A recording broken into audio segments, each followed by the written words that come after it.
喺 BB 頭1、2日嘅時候咧，佢嘅胃嘅 size 咧係大概呢個鋼珠咁大嘅，好似呢一個針筒嘅奶量咁上下嘅啫。咁所以有時 BB 咧，佢真係未必咧會食得咁多或者食得咁密嘅，咁啊因為佢個胃真係好細個。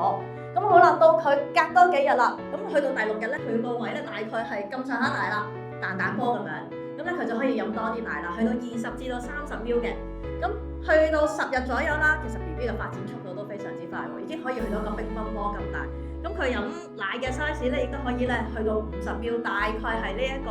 好似呢支Vanilla Oil咁樣啦。如果有整蛋糕嘅媽媽知道。咁好啦，